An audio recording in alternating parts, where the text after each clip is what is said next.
Good afternoon, everybody. Good afternoon. Happy Friday. Okay, a couple things at the top.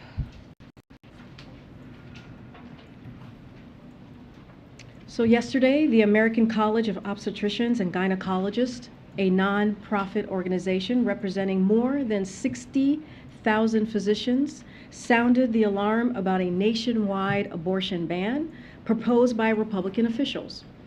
That would put doctors in jail for providing women with essential health care.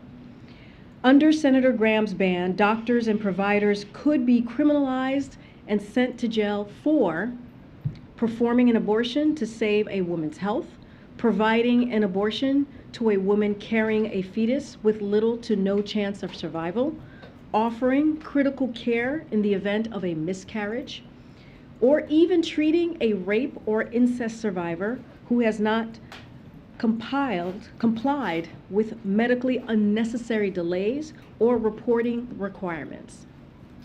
The ACOG found that bills like Senator Graham's have no basis in science, that doctors would become less skilled if such a ban was in effect, and would interfere with patients' ability to get timely and critical medical care.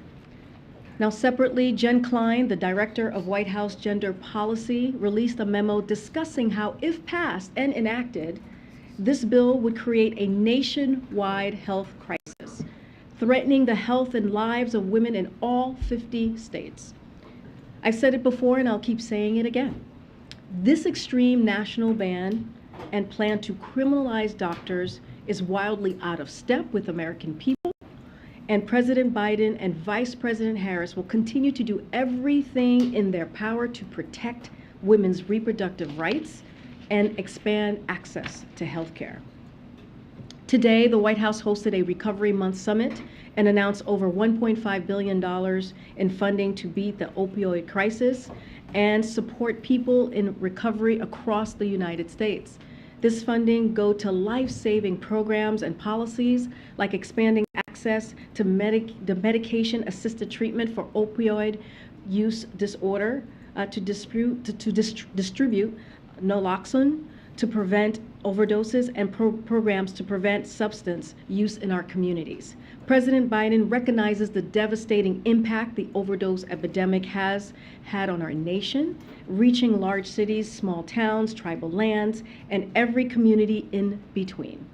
That's why in his first State of the Union, he made beating the opioid crisis a key pillar of his unity agenda.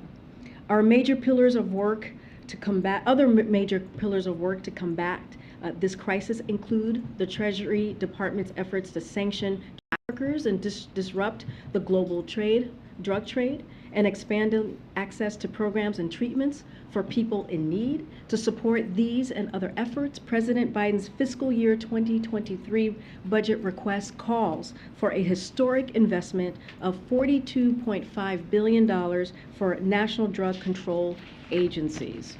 Tonight, as you all know, we will be welcoming Sir Elton John, the President and the First Lady. They look forward to hosting him at the White House for a spectacular performance on the South Lawn. The President and the First Lady will celebrate the vast contributions Sir Elton has made across his lifetime as an artist and an advocate, and they are particularly thrilled to welcome to the White House an audience of around 2,000 fans and comprised of teachers and nurses, frontline workers, mental health advocates, students, LGBTQ+ advocates, and so many others. Tonight's performance has been organized and in collaboration with and is paid for by the A&E and History channels, network channels, and will air on television at a later date.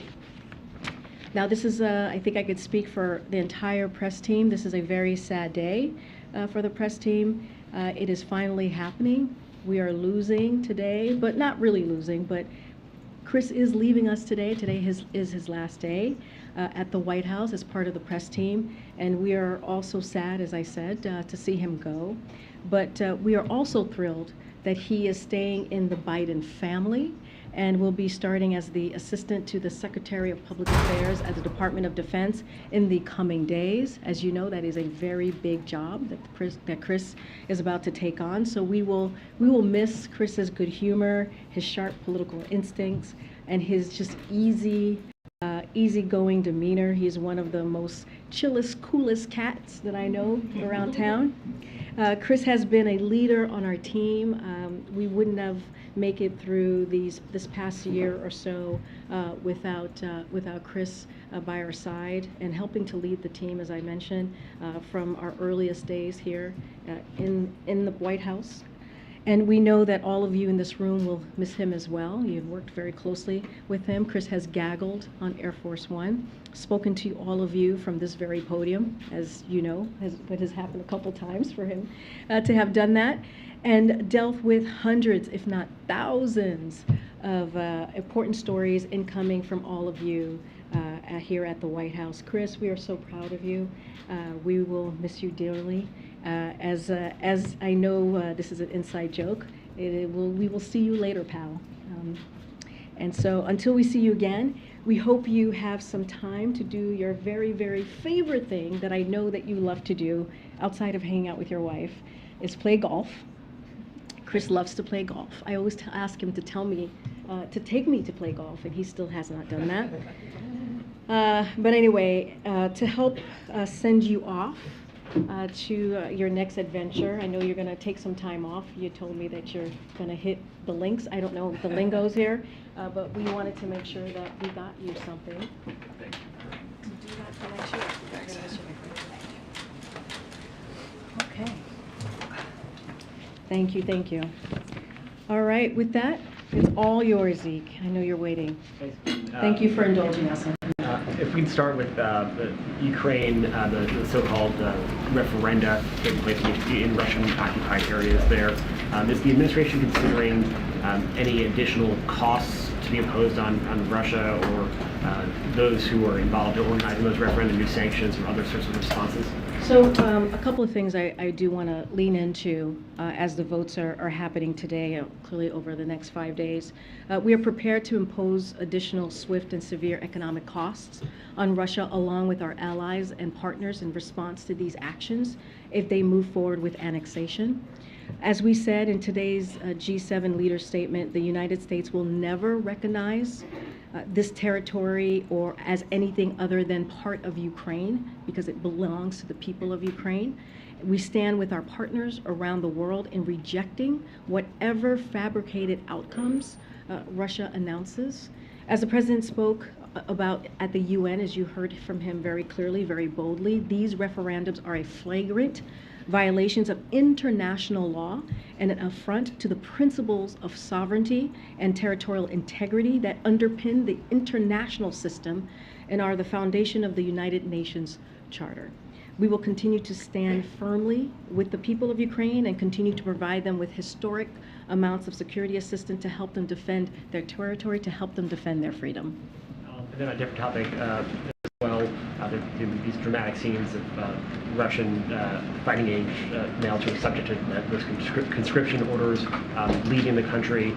Would the president support providing political asylum to Russians who are fleeing their country to avoid serving in their armed forces? So I don't have anything to preview for you as it relates to your question, Zeke, about what we would offer.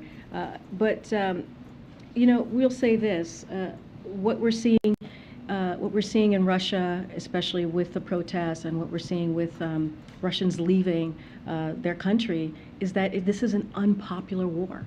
We have to remember this is an unpopular war that was started by the Kremlin, a brutal war that was started by the Kremlin, an unprovoked war against Ukraine. That is why you have heard from this president. He's been very clear, especially during his UN, most recently during his UN address, that we will continue with our allies and partners to offer the assistance that Ukraine needs to fight against the aggression of Russia. So again, what you're seeing is not what Russia is doing, what Putin is doing. He's not coming from a place of strength. He is coming from a place of weakness, and now the Russian people are being very loud and clear. This is, again, an unpopular war. And just domestically, it's been several days now, the power is still out in parts of Puerto Rico. Does the president plan to visit? Could you update us on, does he plan to go there? And then separately, there's another storm that appears to be bearing down for parts of Florida next week. Will that affect the president's travel plans for Tuesday? So your last question first. We are monitoring the forecasts in close coordination with the National Hurricane Center and also with FEMA. As always, FEMA has supplies and staged at various distribution centers across the country to deploy as needed. So this is the case here as well. As you remember, the president was also briefed at the start of the hurricane season. Some of your colleagues were there on preparedness effort and how we were going to move forward in this hurricane season, and we'll continue to maintain a forward-leaning posture throughout the remainder of this hurricane season. As far as the president's travel plans, I don't have any changes to read out at this time. As well. So just a little bit. So yesterday, as you know, the president joined the New York Governor Kathy Hochul and New York Mayor Eric Adams to receive a briefing from FEMA Administrator Criswell and Puerto Rico Governor as well. As you all know, FEMA Administrator Criswell was on the ground earlier this week to assess emergency recovery and response efforts. Yesterday, the president announced the federal government is covering 100% of the cost of debris removal, emergency protective measures for the next month in this recovery. The president also increased critical needs assistance from $500 to $700 to support individuals and families with immediate or critical needs as a result of being displaced from primary dwelling. As of today, there are more than 900 federal response workers on the ground in Puerto Rico supporting operations, planning, power restorations, debris removals, and urban search and rescue. And so we will continue to monitor what's on the ground and continue to help Puerto Rico, our brothers and sisters in Puerto Rico as best as we can. Thanks. First, to follow up on the referendum in Ukraine, if Russia does annex these parts of Ukraine, could it put the U.S. in a more dangerous situation, especially if Ukraine uses American weapons in those areas? So just to be very, very clear here, I spoke about this just now. We have sent a loud message, and our allies as well, about this illegitimate that we're seeing today across the next several days. We will never recognize this. If they go forward with the annexation, we will never recognize that. That's not just coming from us. That is also coming from G7 leaders. I mentioned they put out a statement, and so we will continue to speak very forcefully about that. We will continue to be very clear. We know that these referenda will be manipulated. We have information that shows Russian officials setting targets for voter turnouts and approval rates for the referendums. For example, in some regions, they have reportedly already set the required figures for voter turnout and support for a session into Russia at over 75%. So Russia is rushing to conduct these sham, again, referenda, but these are not acts of confidence or strength. They are complete opposite. We will continue to speak loudly. Again, I don't want to get into hypotheticals. I'm about to answer your question. I'm not getting into hypotheticals, but we are making sure that we're loud and clear with our G7 leaders. I understand that how the United States is not going to view the outcome of, like you said, a sham election, but if Russia views the outcome as now annexing more Russian territory, I mean, is there a risk of escalation? Their foreign minister said today they strongly urge the U.S. to avoid a situation capable of leading to direct military clash with Russia. So if they start saying that now American weapons are being fired into what they are considering Russian territory, does that risk escalation? So what we said this before, and we'll say it again, we do not seek conflict with Russia. Of course, we are attentive to managing escalation in this conflict, as always, as we have been for the past 6 months or more of this war, and so throughout this year. But to reiterate, there is only one country that is responsible for this war, and that is Russia. They are the ones who are causing this brutal war. They start this conflict and could end this at any time. Yeah. Okay. Thanks, Karine. What is the White House's take and the President's take on World Bank President Malpass's comments on climate change? And does the President still have confidence in Mr. Malpass? So I'll take your I guess I'll take both your questions first. So we disagree with the comments made by President Malpass. We expect the World Bank to be a global leader of climate ambition and mobilization as well, of significantly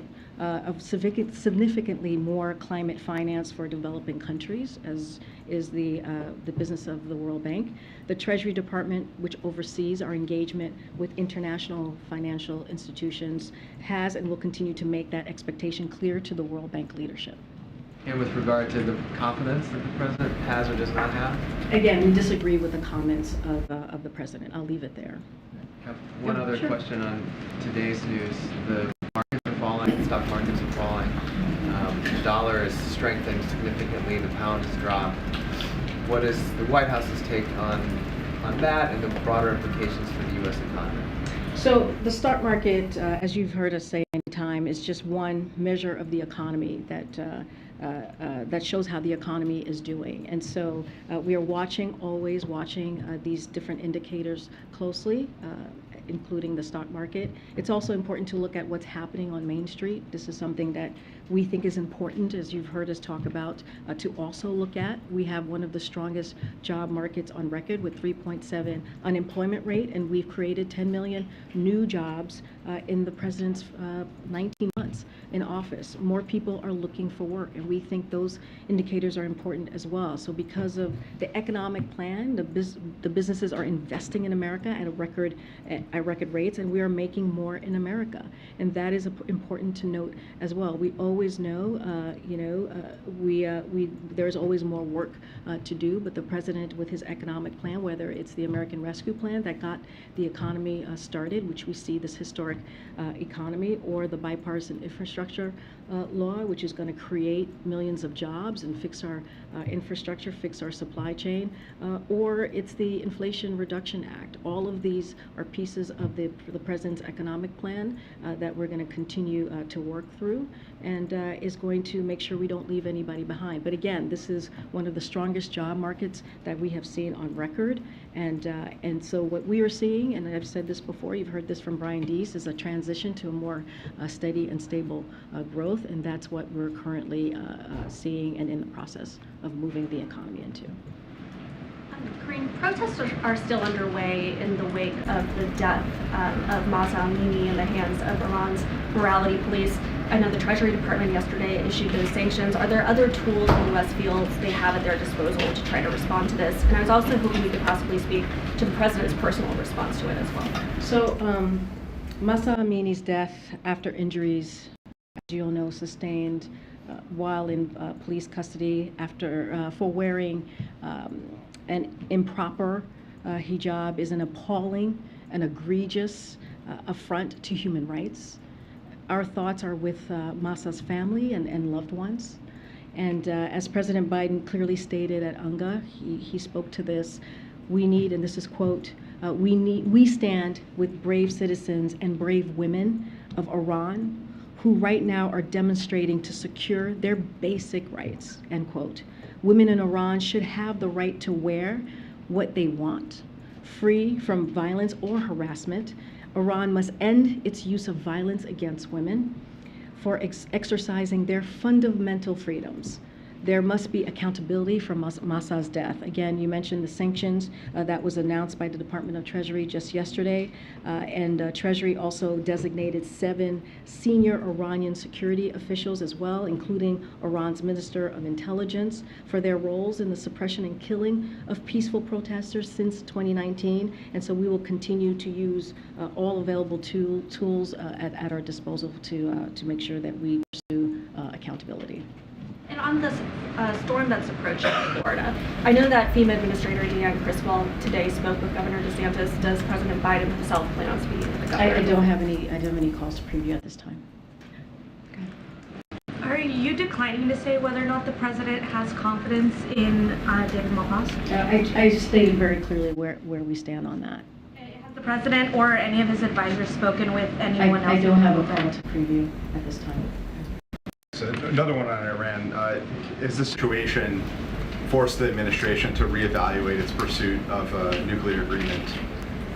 So We have been very clear that our number one goal is to make sure that, look, I'll start here. We have concerns. We do. We have concerns with Iran, but the JCPOA is the best way for us to address the nuclear problem. And we have been very clear that our goal is to make sure that Iran never obtains a nuclear weapon. So as long as we believe pursuing JCPOA talks is in the U.S. national security interest, we will do so.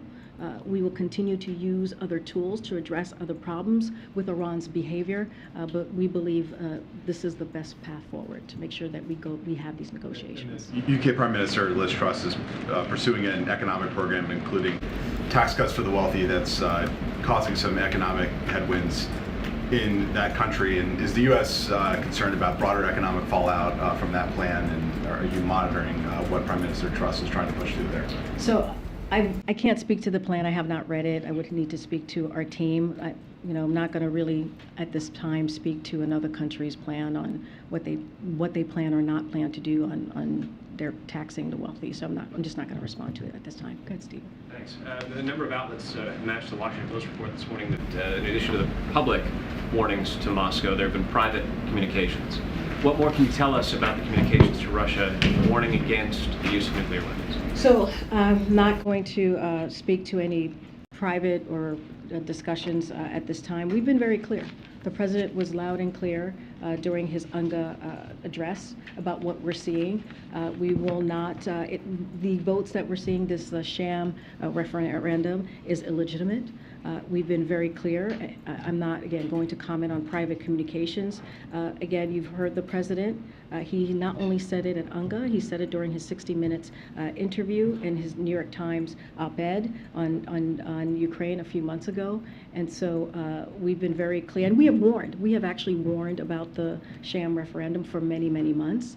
And so now we see the playbook of Putin, what he's doing right now. He is not moving forward with any strength here. This is weakness that we're seeing from him. He is losing ground in the battlefield, and this is a playbook of his that is not surprising. But we have been very clear about what if he moves forward with annexation, we will not recognize it, and we will continue to condemn those actions.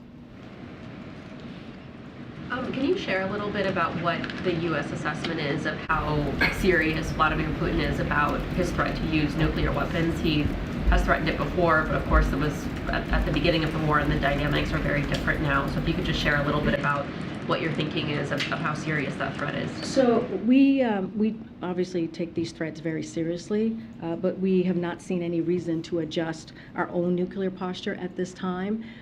Look, the consequences of a nuclear use by Russia, the president was very clear about this, especially during his 60-minute interview, would be disastrous for the world. And Russia would be a pariah on the world stage. But again, we are not seeing any reason to adjust our own posture, but we take this threat very seriously. Move around. Okay, Peter. Karine, on the Iranian president who was here in the U.S. just recently, why did the Biden administration grant a visa waiver for President Raisi to come to the United States, given the crackdown that we're witnessing take place in his home country? Because he attended the UN. You mean the UNGA? He was here as part of the United Nations. No, I know. I'm just talking. You're talking about UNGA and specifically.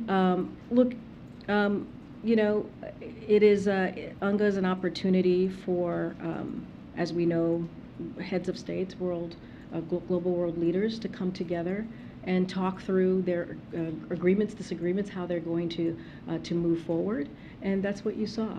And everyone had an opportunity, as you know, to speak to the hall, but also to speak to the global. It was a global stage, and we believe everyone has that right to do that as it is part of the UN Charter. I'm not going to speak any specifically on his visa. For clarity, though, there was no engagement between the United States and Iran while he was here. While he comes with the ability to do that, we did not take up that opportunity to engage with him directly. I don't have anything to share on that front. We have been very clear and forthcoming on who he engaged with, who the president engaged with while he was in New York this You were asked past week. something to this effect a little bit earlier, but we've heard from the State Department that the U.S. is doing what it can to expand internet access for those Iranians right now to still have access to the outside world. Is there anything beyond that the United States is doing presently to help those protesters and others in that country? So I don't have any more to share on what else we've been doing, but happy to clearly update folks if we have more on that piece. Okay. Thanks, Karine. Do we have any updates on the process to get a permanent U.S. ambassador in Moscow? Obviously, John Sullivan, who was there, had to come back. Do you know where you are in that process? Have you submitted a name to the Russians? So I don't have anything we don't have anything to update you on that piece. Is that hindering your ability to effectively do foreign policy, the fact that you don't have a Senate-confirmed ambassador there right now? No, not at all. We have been very effectively. You named Oh, yours. I'm sorry. And I might have misunderstood the question. What was the question? I appreciate that. So what was the question I'm then? asking where you are in that process, because Oh, there's you have okay. to submit credentials and they have Got to it. come back, and it's a bureaucratic process to get that. Got it. So approved. I was wondering if you had timing. So yeah, updates she's of where you asking were me with where that. we are with the process. So we have announced someone. I don't have anything, an update on the process. Yeah. Do you have another question? It's been answered a little bit, but I was going to ask, I think you've addressed this, but so you're taking the timing of these referendums in Ukraine being held by Russia as a sign of insecurity, not confidence, right? You're saying that this is not Putin thinking he can permanently hold these areas, and that's why he's having these referendums. You're interpreting it as this timing is the opposite. He's feeling insecure, and that's why they're holding them now? Yeah, we've been very clear on that. And we've actually have been saying for months that this is an action that Putin would take. This is part of his playbook, doing these sham referendums, these illegitimate voting process. So we have been very clear on that, that he would take this action. But again, we saw the G7 statement earlier today. You heard from the president at UNGA. He's been very clear as well. These are sham referendums. We will not recognize any, if they move forward in this fashion, we would not recognize any annexation of Ukraine. Ukraine belongs to the people of Ukraine, plain and simple. Thanks, Karine. So the Federal Reserve is saying that the economy will significantly slow down to growing just 0.2% for the entirety of this year and then 1.2% for next year. Is this the stable growth the president is moving us towards? You're talking about what he said yesterday? Yeah, it was the projections the Federal Reserve came out. They projected the economy would grow at just 0.2% this year and 1.2% next year, which is pretty slow growth. And I'm just curious, is this the stable growth that you're talking about? So, I mean, I talked about this a little bit already, how we're coming off of last year's historic economic growth. A lot of that is because of the work of this president and Democrats in Congress passing the American Rescue Plan, which puts us in a position where we saw the most stable growth, strongest growth that we have seen in modern history. So it's no surprise that the economy at this point is going to slow down, is going to cool off just a bit, as the Federal Reserve takes action to bring down inflation. So the Fed's projection, as you mentioned, of growth over this calendar year implies growth between 1% and 2% in the next 2 quarters. So our goal is to bring down inflation. That's what we have been doing for the past several months, making sure that we're doing everything that we can to give the American public a little bit more breathing room without sacrificing all of the historic gains that we made this past year and life-changing economics gains this country has made over the last 19 months, this past year and a half. So given the encouraging initial signs that we have seen on inflation and the continued strength of growth in the job market, so we believe the transition remains possible. We believe that we will get to a strong and stable growth. We believe that we will see that cooling that you hear economists talking about. On inflation, one more if I could. Americans are making tough choices related to inflation, and last week they saw the president do the celebration during the Inflation Reduction Act when core inflation rose for the first time in 5 months on that day. This week there's another celebration, 48 hours after the Fed chairman said there'd be more economic pain. Is that optics of those two celebrations insensitive to what Americans are going through? So the president has always, when he talks about the economy, has made clear to understand what the American families are going through, what the American people are going through. He understands that the economy and inflation in particular, high cost, is giving some pain, to your point, to Americans. That is why we passed. That is why Democrats in Congress passed Inflation Reduction Act. By the way, no Republicans supported that. And as you know, you've heard me say it many times, you've heard the president say it many times, it is going to lower costs when it comes to prescription drugs. It's going to lower healthcare costs and energy costs. And it is one of the most historic investment to fight climate change. As we are talking about extreme weather, I've gotten multiple questions on Puerto Rico and what the people of Puerto Rico, our brothers and sisters, are going through. What may happen in this hurricane season. A lot of that is going to be helped by the work that this president has done, bipartisan infrastructure law. Again, the Inflation Reduction Act. So we are doing the work. We're going to continue to do that. We're going to continue to work. We've seen gas prices go down for 14 weeks straight, and that, again, is because of the work that this president is doing. So yes, we understand what the American people are going through, but our job, the president's job, is to do everything that he can in his power to give Americans a little bit more breathing room. Go ahead. Thank you. Can you tell us a little bit about Tuesday's trip to Florida? Is the president going to be going after DeSantis a bit? Is he one of the MAGA? Well, not really in a way, but if you see what I mean. Is he part of the MAGA or the alternative MAGA scene that the president's going after? And also, could you just come back to the president's re-election decision, because like asking me that question, Sebastian. No, you were asked this like a few months ago because everyone was going crazy over is he going to? You said yes, he is. That was meant to stop the whole thing, but no, I said that. Look, you said it's way too early. Wait, hold on. I'm going to answer a question. Okay. I'm at the podium, right? There's a Hatch Act. I have to be very mindful when talking about 2022 and even 2024, which is a worlds away. As you all know, you cover this media cycle, changes every second.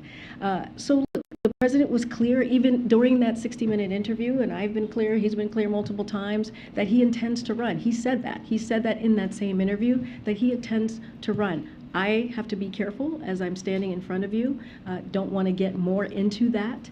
But the president's goal right now, as we look at today, as we look at the next coming days, is to make sure that we continue to deliver for the American people. That is why we talk about the Inflation Reduction Act. That is why we talk about CHIPS Act. That is why we talk about bipartisan infrastructure legislation. And not just him, you hear it from the vice president, you hear it from his cabinet secretaries. It is so important to make sure that the American public understands what we have done here these past 19 months, and that's going to be our focus. As it relates to Florida and Governor DeSantis, look, I don't have anything to preview at this time on what the trip will look like. We will share more as we get closer to the day. Look, we have talked about this as well. You know, when it comes to extremism, when it comes to behaviors that is inhumane and cruel, that is what we're seeing from Governor DeSantis. That is what we're seeing in specifically to how he is using people who are leaving communism, people who are trying to get away from political persecution, talking about Venezuela, Nicaragua, Cuba. They are fleeing those countries, and he is using families, children, and women as a political ploy, as a political stunt. We will continue to call that out, but as far as what that day will look like, we'll share more as we get closer. Okay, Karen. Thanks, Karine. Back to Puerto Rico. When the president said yesterday that the federal government would cover the 100% of the cost for the next month of the efforts down there, do you have an estimate of what that cost is going to be? No, that's a good question. We don't have an estimate at this time, but the president is committed. As you know, you heard him from speaking from New York yesterday. He is committed to doing everything that he can for Puerto Rico. He has spoken to the governor several times. Our team has been in touch with the governor and local officials throughout this time. And so he's committed to doing everything that he can. And this is how he sees his role. He's done this multiple times when we've seen this extreme type of weather, these disasters hit communities. And as president, he's going to continue to be a loud voice in that and and use the resources of the federal government to make sure that we help the people of Puerto Rico at this time. On Iran and the internet, has the administration heard from any American tech companies that will move forward with offering internet services in Iran? And is there any way to estimate how much of an impact that will actually have on the Iranian people? So let me go back and just say, look, we are aware of what the Iranian authorities are doing in blocking Instagram and also WhatsApp, as well as slowing down or stopping access to the internet in general, as you all are asking. If accurate, this is shameful, but also not unsurprising.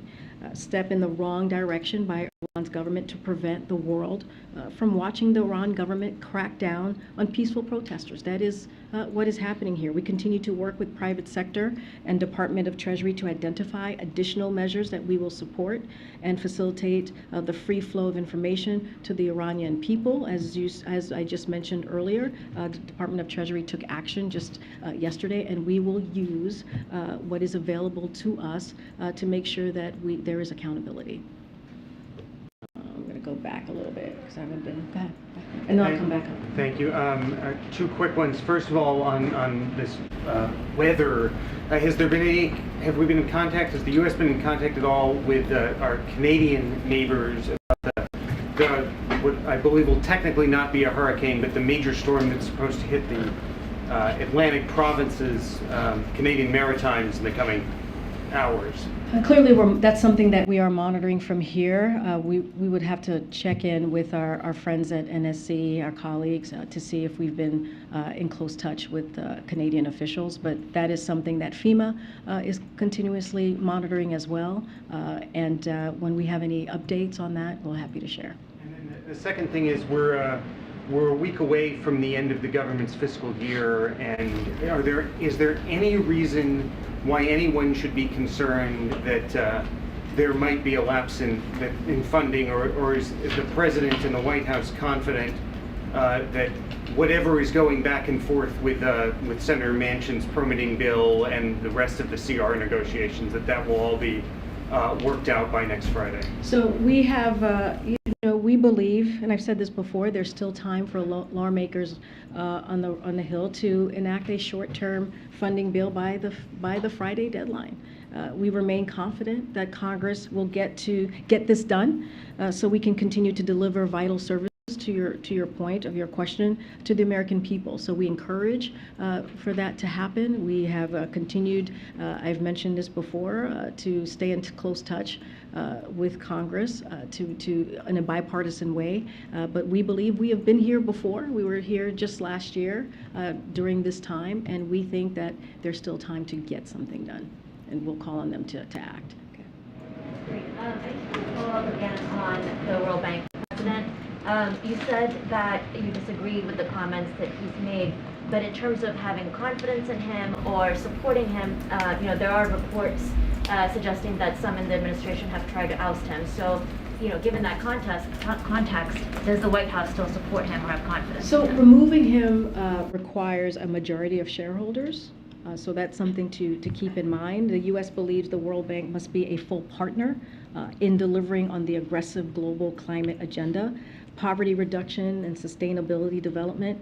Again, Treasury will hold Malpass accountable to this position and support the many staff working to fight climate change at the World Bank. But again, removal will require a majority of stakeholders here. So it is a partnership. That is how we see this. Okay, Peter. Thanks, Karine. Following up on your topper, does President Biden favor any limits on abortion? We've been very, very clear here. Since you're talking about my topper, I was talking specifically about Senator Lindsey Graham. And your position on his plan is clear. 15 weeks is unacceptable. I was speaking directly to what Republicans are trying to do. So they are calling for a national ban, which takes us backwards. Which will weeks, right? It's a national ban which will take us backwards and will put at risk the health of women. And here's the thing about this, Peter. It's not just national ban on abortion. We're talking about privacy, we're talking about contraception, we're talking about marriage. That is what extreme Republican officials are trying to do. That's what we're speaking to. I'm not going to get into specifics here. I'm just going to lay out what they have said that they're going to do. Why not get into specifics? The Republicans are saying we don't want abortion after 15 weeks. Why can't you say how many weeks a president thinks the limit as should you know, Kevin McCarthy put out the GOP agenda. I'm not asking about Kevin McCarthy. I'm asking about Joe Biden and his position on abortion. How many weeks? Peter, I'm answering your question. What Republicans are trying to do is take us backwards. They're trying to take away the rights and freedoms of Americans. That's what we're calling out, and that's what we're going to continue to call out. House Republicans oppose a pharmacy bill that would deny women essential medications.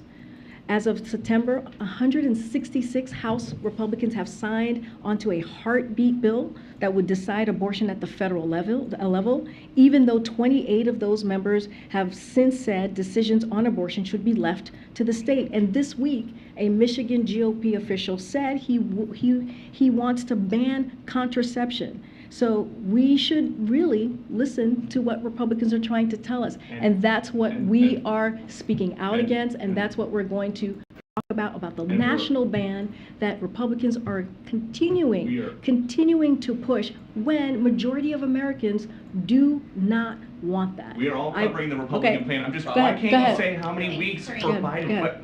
No. I answered your question. Go ahead, Courtney. I did. Why can't you say how many weeks? I wanted to ask you, the president announced that he was elevating Jennifer Klein to a more senior role. What does that do for her resources, for her portfolio? What's the purpose of doing that, especially when you're dealing with so many gender issues that you've been talking about? So Jen Klein, who, as you know, is a colleague of mine, and I've worked closely with her as well as our team here, has been leading on the Gender Policy Council since the beginning, since day one, and she has had all the resources available to her. She has worked diligently on delivering the agenda of this president. It is a, as you know, a historic office that deals with such an important issue as we talk about gender rights, as we talk about equality. So I wouldn't say there's going to be any differences, really. I mean, she is really an assistant to the president, as the role, as her new title lays out. She runs an office here. And again, she has had all the resources that have been provided to her. She works closely with multiple agencies across the federal government to make sure that we live up to what the goal of the gender policy is. And so again, she is. We're very happy for her. This is well deserved for Jen, and we are lucky to have her in that role. You also provide an update. I know the Justice Department had a task force that some of the White House folks were participating on, responding to the Dobbs decision, how you were going to proceed with litigation or whatever it is you wanted to move forward. Can you provide an update on that group's work? Yeah, we can go back to the GPC and our other partners to get an update for you on where we are. Another follow-up on the World Bank. If a majority of the stakeholders wanted to oust President Malpass, would the United States support that? I'm not going to get into hypotheticals. I've said already that we condemn the words of the president. But again, was just laying out what the process would be, but I'm not going to get ahead of what that process is potentially going to look like. If there is a majority, again, this is a partnership. This is not something that we will just do on our own. And then in New York this week, did any of the president's discussions with other world leaders touch on the proposed oil price cap for Russia? And can you give us any updates on what was discussed? Yeah, that's a good question.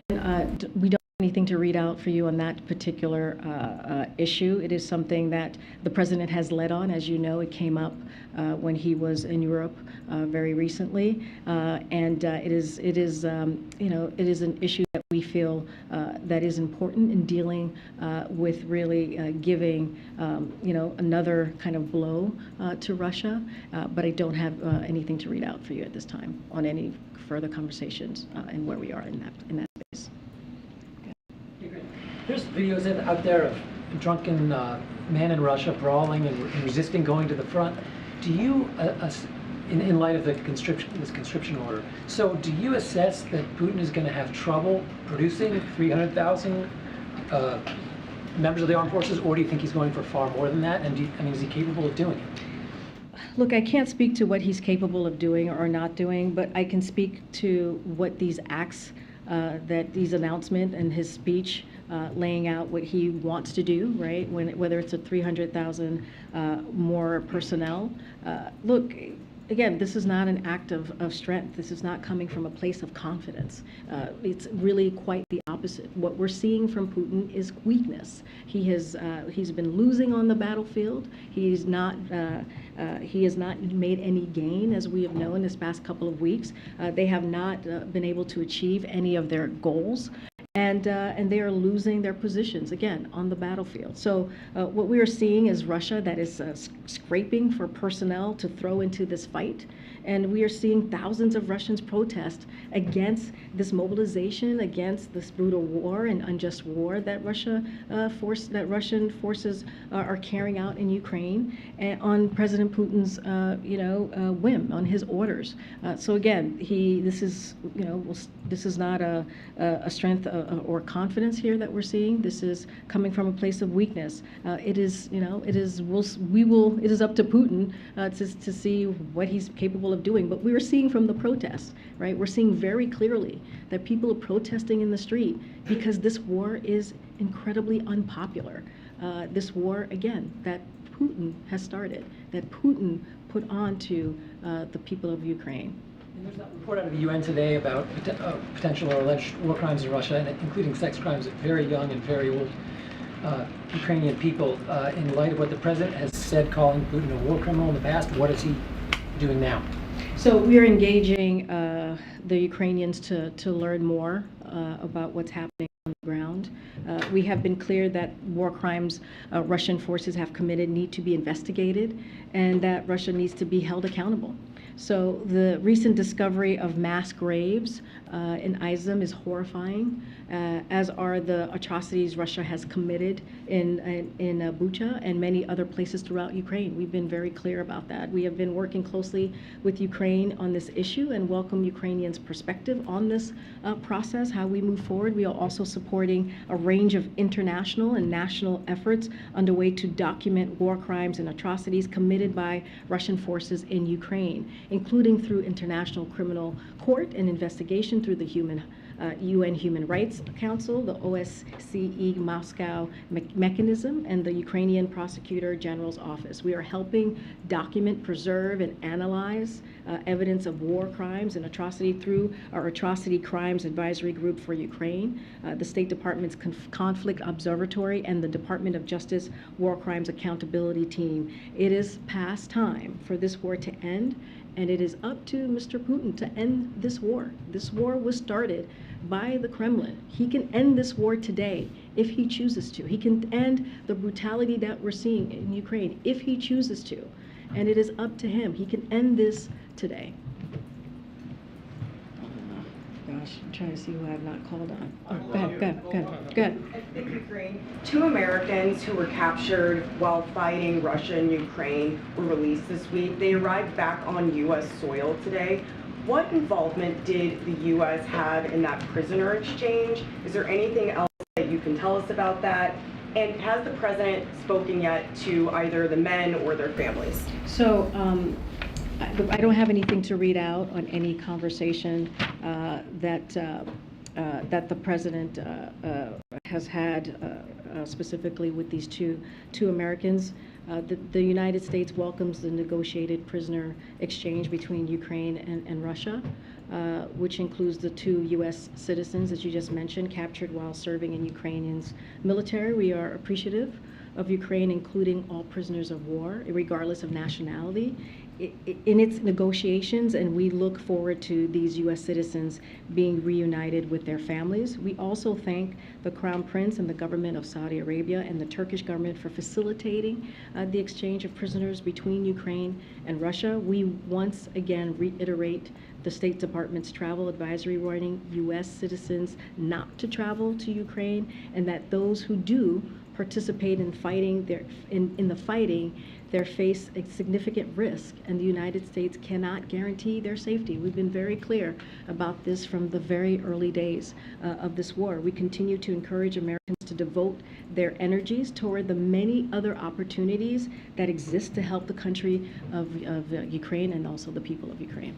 On another topic, really quick, the president over the summer was considering declaring a public health emergency over abortion rights. He was also at one point thinking about taking executive action when it comes to Dreamers, and he was also considering declaring a national emergency over climate. Can you provide us with a status update on potential executive actions relating to those items? We don't have any updates on those particular items, and when we do, we will be happy to share them.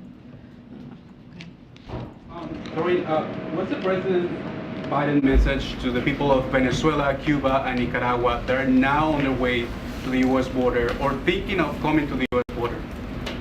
Yeah, and we have said this before. Secretary Mayorkas has been very clear on this as well. It is a dangerous journey.